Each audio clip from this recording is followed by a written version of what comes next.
Hello and welcome to India Ascends. I'm Gaurish Dwivedi. This is a show that brings all the news, the views and perspectives for the global Indian. As always, we start first with the headlines. Operation Sindhu, a huge success as Government of India vows to bring back 1,000 students who are coming back, those who are stranded in the Iran-Israel conflict. 3 flights to bring back their students. Prime Minister Modi's 3-nation, 5-day tour yielded big gains to Bharat, from showcasing its middle power diplomacy to becoming a voice of the global south. We tell you Bharat's top 10 big gains. The world remains on the edge as Donald Trump gives a 2-week window to diplomacy. But with German Chancellor suggesting Israel is doing the world's dirty business, will America get tactical and military support from its European allies? We decode. Asim Munir's lunch meeting with Donald Trump may have huge impact on Pakistan's internal stability. Islamabad's Balochistan problem may worsen, adding to Asim Munir's woes.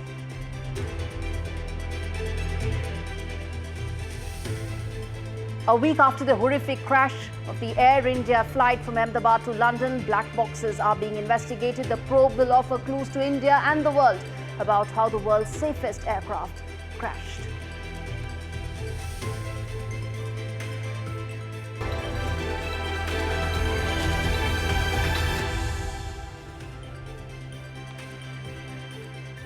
Viewers, as Prime Minister Modi wrapped up his high-stakes 5-day, 3-nation tour, which included Cyprus, Croatia and Canada for the G7 summit, India finds itself in a much stronger geopolitical position. And what has the nation really gained from this high-stakes diplomacy and the power play that was at full display? Let's break that down. First up, we got those 10 big gains that Bharat had in this big diplomatic win for India. First up, the strategic validation that this puts for India. Let's put that out.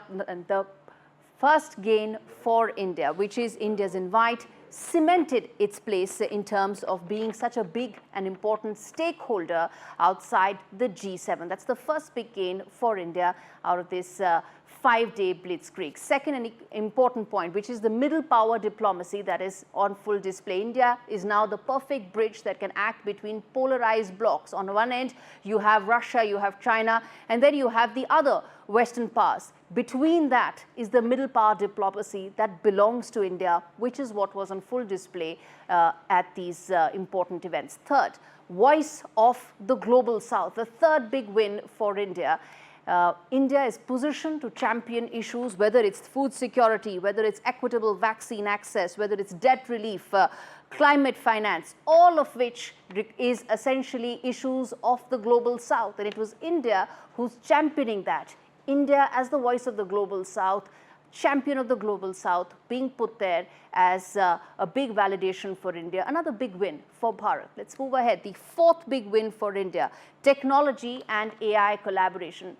The AI summit that took place in France this year, you had Prime Minister Modi as a co-chair, because it is widely acknowledged that the India model when it comes to artificial intelligence, one that is not based on capitalism, one that is not based on closed source codes, but one that are available to all, open source codes. All that allows India to provide that perfect gateway to be the technology and AI collaborator, and add to it the UPI, big UPI revolution that India is being able to do so, not just in Paris, but in all global capitals. You see that. Another big win for India. Move ahead. Let's talk about now the climate finance leverage, something that India is best positioned to offer, simply because as one of the largest consumers of non-renewable energy, when India speaks about the transition, it matters. And that's why when the world wants to take a roadmap, a strategic direction towards what should be the view when it comes to clean technology, clean energy, India matters, as it speaks as one of the largest importers of non-renewable energy. Economic diplomacy, another big win that we saw this week for Bharat. The fast tracking of bilateral trade negotiations, whether it is EU, whether it's several others, pitching India as the perfect alternative to China-based, China-centric supply chains is another something, big win as far as India is concerned. The other 2-3 important points were the energy security transition that India is best positioned to offer, advocate for stable energy supplies while seeking investments in green hydrogen, in critical minerals. There's been a lot of scramble when it comes to critical minerals, but all driven by capitalist instinct, something that you've seen with America putting that through.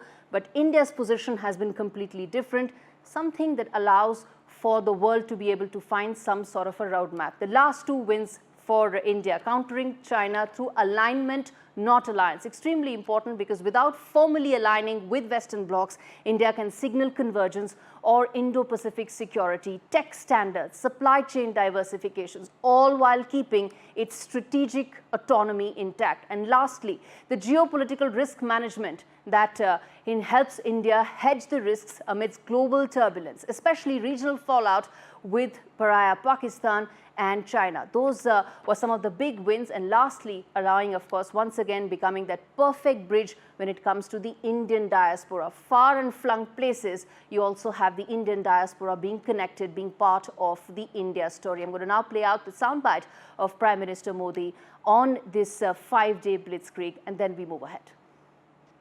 Paschim Asia और Europe में चल रहे conflict को लेकर हम दोनों ने चिंता व्यक्त की है। इनका नकारात्मक प्रभाव केवल उस क्षेत्र तक सीमित नहीं है। हम दोनों मानते हैं कि यह युद्ध का युग नहीं है। संवाद से समाधान और स्थिरता की बहाली, ये मानवता की पुकार है।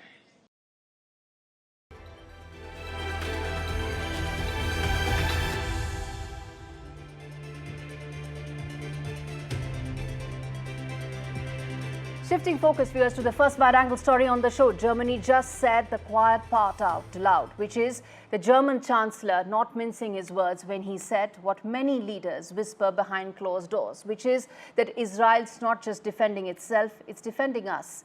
It's actually doing West's dirty work. This is what the German Chancellor said when he met several world leaders at the G7 summit. Now, the question on everyone's mind, will Europe and the US finally step out of the shadows, stand by Israel, not just with words, but with action? Let's break this down. Imagine a fire breaks out next door, someone rushes in, puts it out, but not before they get burned. What the German Chancellor said means just that Israel is doing the firefighting and getting scorched in the process. Iran's missiles aren't just landing in Tel Aviv or Jerusalem. The German top leader warns that it could be anywhere. It could be anywhere in any other capital, which is why he said that this is the West's dirty business. Are we then looking at this regional conflict spiraling into a much bigger global security crisis?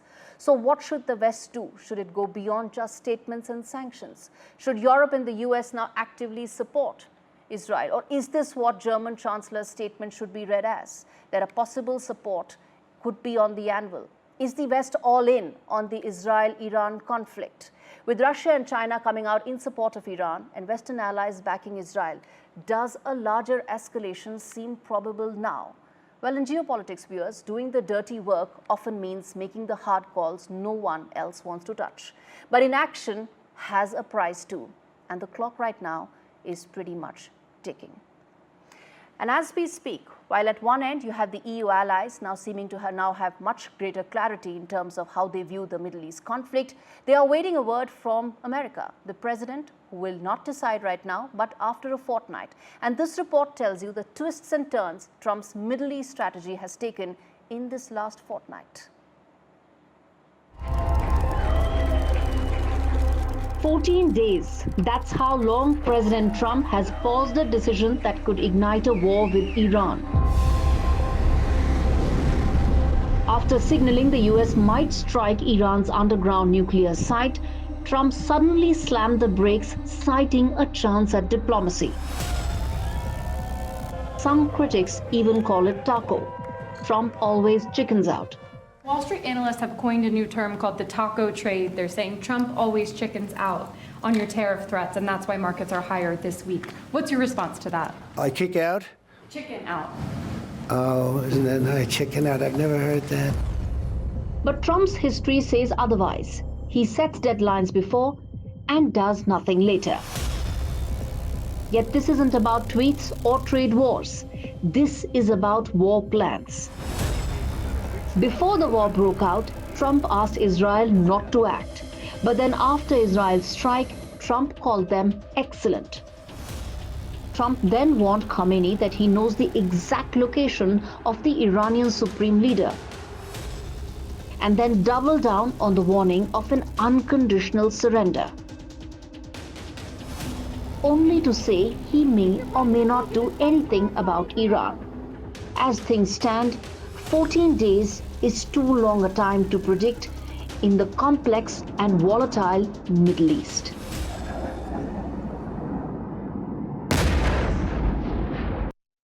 Well, viewers, Trump may be waiting for 14 days, the war is not. And Priyanka Deojain tells you all about the cluster bombs banned by 100 countries and used by Iran in the latest escalation. Israel has alleged that Iran has fired a cluster bomb missile. You can see that in the sky. Now, this is the first reported use of the cluster bomb in the Israel-Iran war. Israel says that the missile was actually aimed at civilian areas across a big distance. According to reports, the missile was fired over central Israel. This is a heavily populated area of civilians. The missile explodes at 7 kilometers in altitude. 20 bomblets have actually been scattered across an 8-kilometer radius over central Israel. These are smaller bombs after the outer shell has been detonated. Now, Iran and Israel are not part of the cluster bomb ban. Over 100 countries across the world are a part of this cluster bomb ban.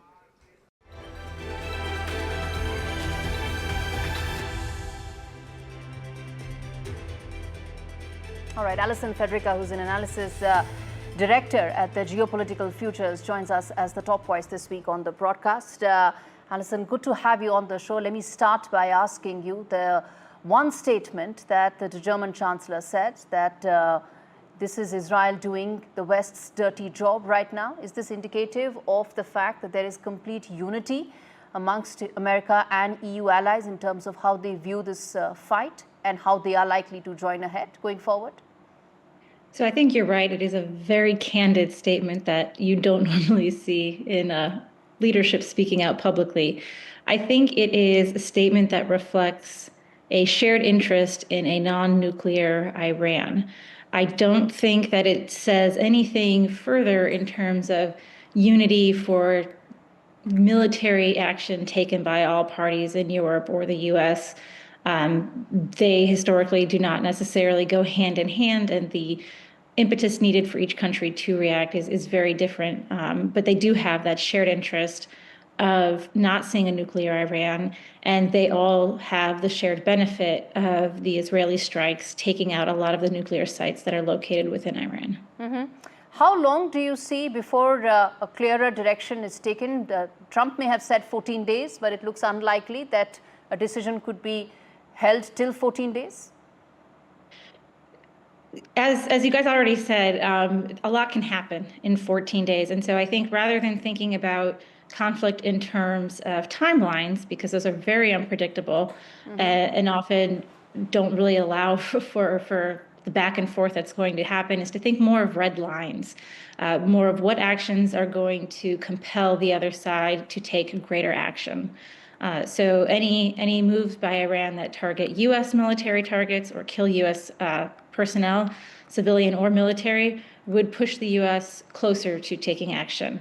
Any moves by the U.S. to try to take out that Fordo nuclear site that remains in Iran may also provoke Iran to, say, target Iraqi oil sites or other places in the region that would be problematic for the West in terms of oil markets. So there's a lot of room for each side to continue acting and to continue escalating in the conflict. The question is, what is going to push them further? And right now, each party has been fairly careful about trying to keep this conflict between Israel and Iran for the moment, because nobody else wants to see this escalation spread beyond that. But it doesn't look like either side is backing down, or nobody's exercising restraint. Nobody's even advising caution right now. So that is very true. Again, the U.S. involvement would be a game changer. If Iran is able to mobilize any of its proxy groups, which have been significantly weakened.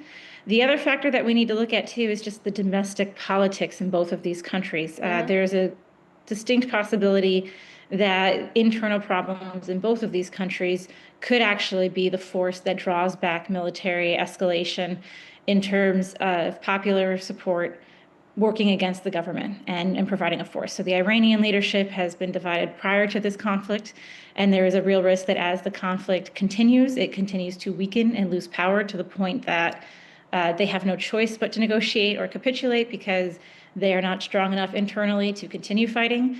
The Israeli government is now rallying around the flag, but again, after the October 7th attacks last year, had huge internal fighting and problems, and we are now seeing that the public sentiment in Israel, while they supported the initial strikes, are starting to pull back because they don't want to see a protracted conflict where Israel itself is again the target. And that loss of popular support could also impact the Israelis' ability to continue their campaign as well. Alison, finally, what shot does diplomacy have right now, given the fact that today is when some of those talks are taking place regarding Iranian nuclear program? I think diplomacy has a possibility of pausing the conflict for a short period of time right now. Ultimately, the issues at hand have been long-standing. The Iran nuclear program is nothing new. Conflict between Iran and Israel is nothing new. And so if we see any success by diplomacy, it's going to be for a pause in the actual conflict right now. I don't think diplomacy is going to be able to resolve the conflict at this point in time. And you're going to have to see either a major military movement or major political shifts in these countries. All right, Alison and Federica, thanks so much for joining us live from Washington, D.C. on the story that the world is watching for. In fact, on that note, I'm going to slip into a short break, come back on the other side with more stories. Stay with us.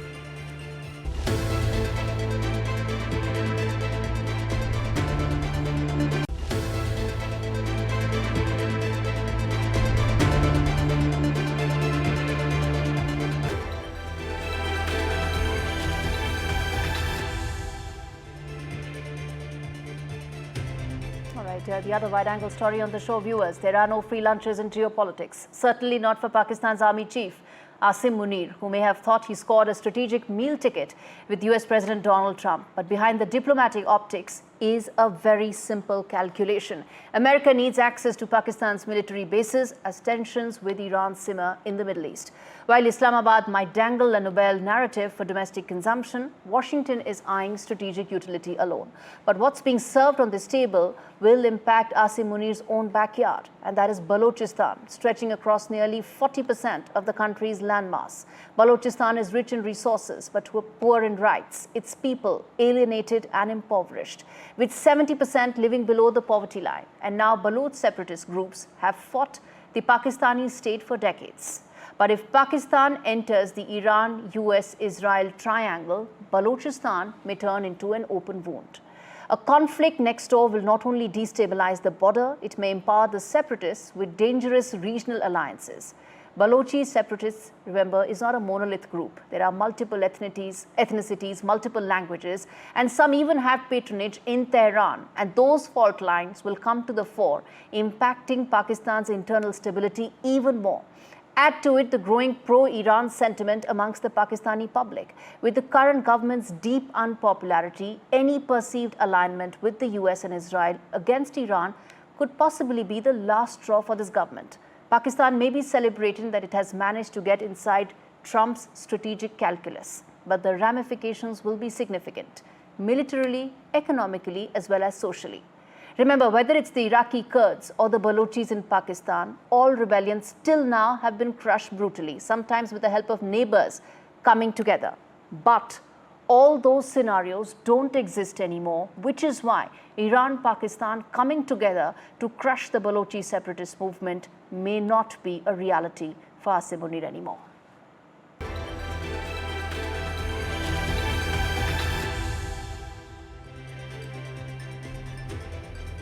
A towering dream just hit a fiery wall. Elon Musk's Starship, high SpaceX bold bet on taking humans to Mars was ripped apart in a dramatic explosion during a critical test in Texas. So has the Mars dream exploded too? Here's what really happened and what it could mean for humanity's future in space. It was supposed to be another confident stride towards the stars. Instead, on June 18th, Ship 36 was reduced to scorched metal. The static fire test, a routine but high-stakes trial at SpaceX's Starbase facility, ended in flames. An explosion that tore through the super-heavy booster and echoed across the Texas coast. Thankfully, no injuries were reported, but the mission shaken, and the Mars dream temporarily scorched, but not dead. This marks the third major setback in as many months. A test failure in the Caribbean, a loss over the Atlantic, now devastation in Texas. Each failure dents public confidence, but not necessarily Musk's momentum. Because in the SpaceX playbook, failure isn't fatal. It's part of the process. The vision remains staggering. A fully reusable rocket system, a possible uncrewed Mars mission by 2026. Humanoid robots laying the groundwork for human colonists. That roadmap hasn't been erased, but it's being redrawn. The FAA is now investigating. Starbase is temporarily offline, and regulators are watching closely. SpaceX calls it an anomaly. Critics say it's recklessness. Supporters call it a learning curve. And Musk, he's been there before.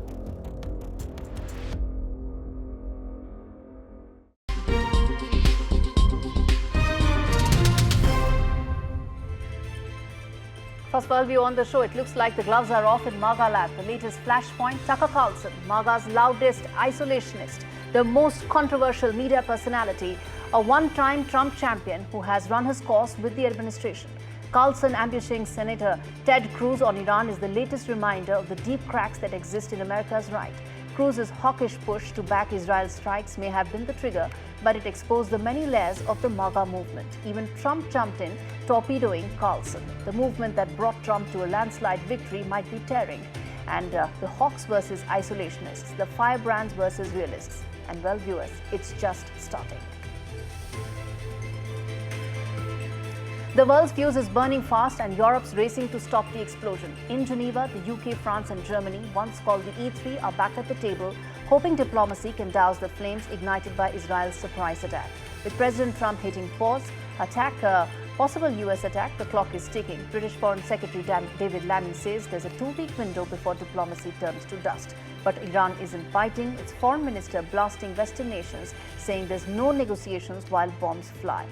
As missiles fly, hospitals burn and death tolls climb, one thing is clear, this isn't a war of weapons, it's a war of wills. The E3's gamble that words can still stop the war. And if they can't wait, what comes next, no one knows.